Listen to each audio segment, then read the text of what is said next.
नमस्कार दर्शकों, मैं खन्ना सैनी। चलिए हम आपको लेकर चलते हैं श्री गोवर्धन धाम। यहाँ भगवान श्री कृष्ण ने गोवर्धन पर्वत को अपनी तर्जनी उंगली पर उठाया था। बताया जाता है कि यहाँ इंद्र के मर्दमैदान को तोड़ने के लिए भगवान श्री कृष्ण ने इस पर्वत को अपनी तर्जनी उंगली पर उठाया था। पूर्व में ब्रजवासी यहाँ इंद्रदेव की पूजा किया करते थे, लेकिन बाद में श्री कृष्ण भगवान ने यहाँ गोवर्धन पूजा कराई थी। वही गोवर्धन बताया जाता है कि वहीं गोवर्धन पूजा कराने के बाद इंद्रदेव नाराज़ हो गए और उन्होंने मूसलाधार बारिश ब्रज में की। जब मूसलाधार बारिश शुरुआत हुई तो यहाँ ब्रजवासी सीधे भागे भागे भगवान श्री कृष्ण के पास पहुँचे। उन्होंने कहा कि हे भगवान बचाइए, इंद्र देवता हमसे नाराज़ हुए हैं क्योंकि हमने गोवर्धन पूजा की है, अब आप ही हमें बचाने वाले हैं। तभी बताया जाता है कि उसी समय यहाँ भगवान श्री कृष्ण के पास जब ब्रजवासी पहुँचे तो उन्होंने इस पर्वत को अपनी तर्जनी उंगली पर उठाया और ब्रजवासियों की रक्षा की। दीपावली के अगले दिन यानी कि आज हर जगह गोवर्धन पूजा की जा रही है। इसमें भगवान कृष्ण गोवर्धन पर्वत और गायों की पूजा का विधान है। यही नहीं, इस दिन 56 या 108 तरह के पकवान बनाकर श्री कृष्ण को उनका भोग लगाया जाता है। इन पकवानों को अन्नकूट कहा जाता है। मान्यता है कि ब्रजवासियों की रक्षा के लिए भगवान श्री कृष्ण ने अपनी दिव्य शक्ति से विशाल गोवर्धन पर्वत को छोटी अंगुली में उठाकर हजारों जीव जंतुओं और मनुष्यों के जीवन को देवराज इंद्र के कोप से बचाया था।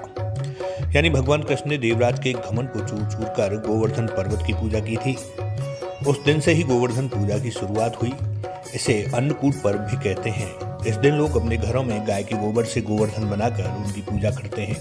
तो आइए जानते हैं कि कान्हा को लगने वाला यह विशेष भोग क्या है और क्यों गोवर्धन के दिन बनाते हैं इसे। अन्नकूट पर्व पर तरह तरह के पकवानों से भगवान की पूजा का विधान है। अन्नकूट यानी कि अन्न का समूह। श्रद्धालु तरह तरह की मिठाइयों और पकवानों से भगवान कृष्ण को भोग लगाते हैं। गोवर्धन पूजा के दिन बनने वाले अन्नकूट में कई सारी सब्जियों को एक साथ मिलाकर मिली जुली सब्जी और कढ़ी चावल पूड़ी आदि बनाया जाता है। इसके बाद भगवान कृष्ण को इसका भोग लगाया जाता है और फिर प्रसाद के रूप में भक्तों में वितरित कर दिया जाता है।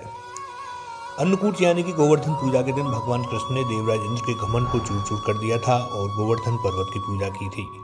कथा के अनुसार भगवान कृष्ण ने देवराज इंद्र के गुस्से की वजह से होने वाली बारिश से गोवर्धन पर्वत के नीचे समूचे वृंदावन वासियों को बचाया था।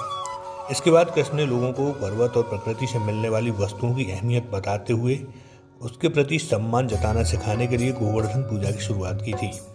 इसलिए हर साल गोवर्धन पूजा की जाती है, जिसमें लोग गोबर और साबुत अनाज से भगवान कृष्ण और गोवर्धन पर्वत के प्रतीक बनाकर पूजा करते हैं और प्रकृति से मिली चीज़ों से ही अन्नकूट बनाकर भोग लगाया जाता है। इस समय ब्रजवासी मिलके नंद बाबा और बरसाने बाबा और 84 को उसके ब्रजवासी इंद्र की पूजा करते।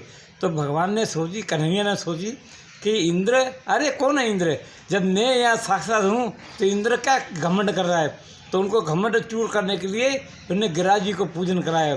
तो दिवाली की रात को जितनी सामग्री थी नंद बाबा और जितने ग्वाल बाल थे उन सबको मनाए के क्या हम गिरिराज जी की पूजा करेंगे। बोले बेटा गिरिराज जी की पूजा करेंगे, इंद्र अभिमान से अगर हम पे रुष्ट होकर बोले या कि चिंता मत करो, गिरिराज हमारा देवता है। तो सब ब्रजवासियों को गाड़ा में भर भर के और सामग्रियाँ भर भर के और यहाँ आनूर नाम के गाँव में आए। फिर वहाँ से आए ये चित्रलेखा पे विश्राम किया, वहाँ से फिर परिक्रमा लगाते लगे। आज कुहू की रात परिक्रमा दीजिए, दिवाली की रात को परिक्रमा दीजिए और आनूर के सामने आके और बुन्ने वहाँ पूजन करे।